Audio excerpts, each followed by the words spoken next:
How would Jesus flirt? That's a question we're tackling today. Tackling. Taglin? Tickling. It's taglin. Tickling today. Woohoo! Love Ed with Julie and MJ.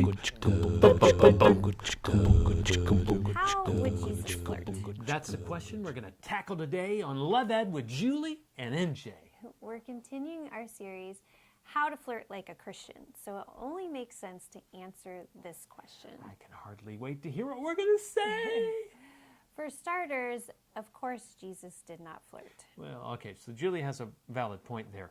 Most of us, born of woman, were made to be married. It's in us, this desire for oneness. So if you have that desire, you can know that you're normal. Yes, in fact, that's why we do Love Ed.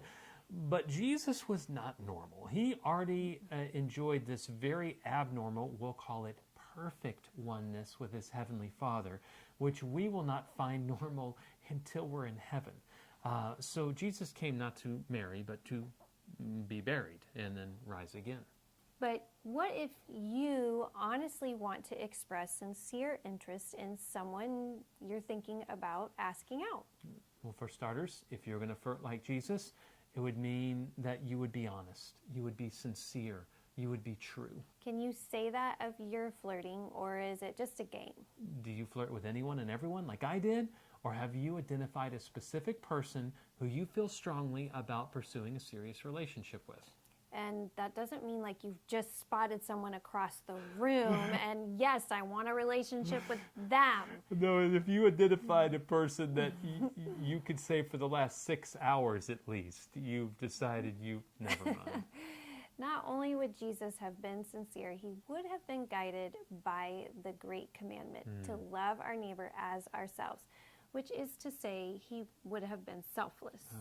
Is that the kind of flirting you practice? When I was flirting, it was largely all about me and getting attention, and maybe even more than that. More than that, like a value and a sense of worth? Well, if I was flying high whenever my attentions were returned and devastated whenever they weren't, I believe that qualifies as getting my value from it. Which, on that note, I would say that Jesus would never have flirted out of insecurity. When I flirted back in the day, there was this real great neediness there. I was putting on this confidence, but it was a confidence that I didn't really have. But Jesus didn't need the validation of anyone else's approval. He was completely content in the Father's love. Imagine if you flirted out of that same sense of confidence, that you are seen by a God who loves you beyond your wildest imaginations. So if your affections are not returned, it is okay. It is not a statement of your worth.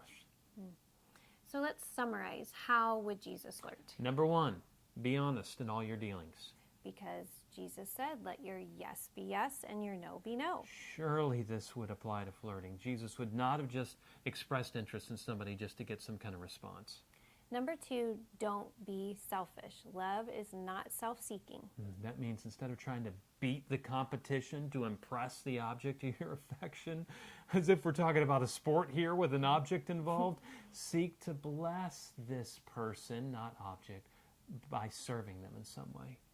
Being a blessing to someone will give you a greater peace than just getting someone's time and attention. Absolutely.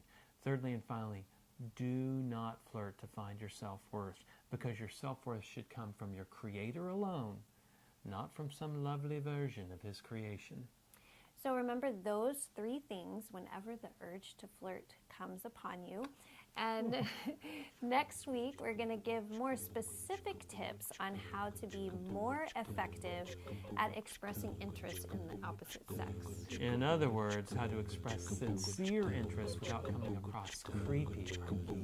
As we continue our series, How to Flirt Like a Christian. Join us next week for Love Ed with Julie and MJ. Love Ed with Julie and MJ.